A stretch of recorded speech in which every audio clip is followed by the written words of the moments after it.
Hi Vasishtha, ಇವತ್ತು ಎಲ್ಲರಿಗೂ ಏನು ಹೇಳ್ಕೊಡ್ತಾ ಇದೆಯಾ? ನಾನು ಬ್ರೆಡ್ ಟೋಸ್ಟ್ ಹೇಳ್ಕೊಡ್ತಾ ಇದ್ದೀನಿ. ನನಗೂ ಹೇಳ್ಕೊಡ್ತೀಯಾ? ಹೇಳ್ಕೊಡ್ತೀನಿ. ಹಾಗಾದರೆ ಇವಾಗ ಏನು ಮಾಡ್ತಾ ಇದೆಯಾ? ನಾನು ತವಾ ಮೇಲೆ ಈರುಳ್ಳಿ ಸೈಜನ್ನು ಬಿಸಿ ಮಾಡ್ಕೊತ. ಈರುಳ್ಳಿ, ಟೊಮೊಟೊ, ಸೌತೆಕಾಯಿ ಐಸ್ಗಳನ್ನು ಬಿಸಿ ಮಾಡಿ ಎತ್ತಿಟ್ಕೊಂಡಿದ್ದೀನಿ. ಅದಕ್ಕೆ ಸಾಲ್ಟ್ ಮತ್ತು ಪೆಪ್ಪರ್ ಪೌಡ್ರ್ ಹಾಕ್ಕೊತಾ ಇದ್ದೀನಿ. ಹಾಕೊಂಡು ನೀಟಾಗಿ ಕಳ್ಸ್ಕೊತಾ ಇದ್ದೀನಿ. ಅದಾದ್ಮೇಲೆ ತವಾನ ಬಿಸಿಗಿಟ್ಟು ತುಪ್ಪನ ಹಾಕೊಂಡಿದ್ದೀನಿ.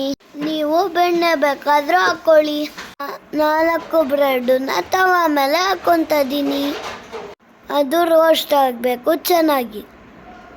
ಅದಾದ್ಮೇಲೆ ಎಲ್ಲ ಸ್ನೈಸ್ಗಳು ಒಂದೊಂದ ಹಾಕೊಂಡು ಬರಬೇಕು. ಬ್ರೆಡ್ ಮೇಲೆ ನಾನು ಹಾಕ್ಕೊತಾ ಇದ್ದೀನಲ್ಲ ಆ ಥರ ಹಾಕೊಳ್ಳಿ.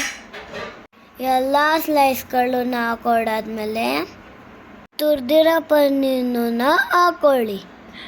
ನೀಟಾಗಿ ಅದ್ರ ಮೇಲೆ ಸ್ಪ್ರೆಡ್ ಮಾಡಬೇಕು. ನಾನಿವಾಗ ತೋರಿಸ್ತಾ ಇದ್ದೀನಿ ನೋಡಿ, ಆ ಥರ ಹಾಕೊಳ್ಳಿ. ನನಗೆ ತುಂಬ ಪನ್ನೀರ್ ಅಂದರೆ ಇಷ್ಟ, ಅದಕ್ಕೆ ನಾನು ಜಾಸ್ತಿ ಹಾಕ್ಕೊತಾ ಇದ್ದೀನಿ. ನೀವು ನಿಮ್ಗೆ ಎಷ್ಟು ಬೇಕೋ ಅಷ್ಟು ಹಾಕೊಳ್ಳಿ.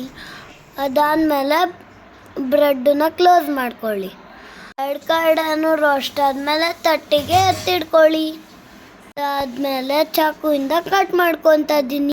ನೀವು ಇದಕ್ಕೆ ಬೇಕಾದರೆ ಸಾಸ್ ಹಾಕೊಳ್ಳಿ.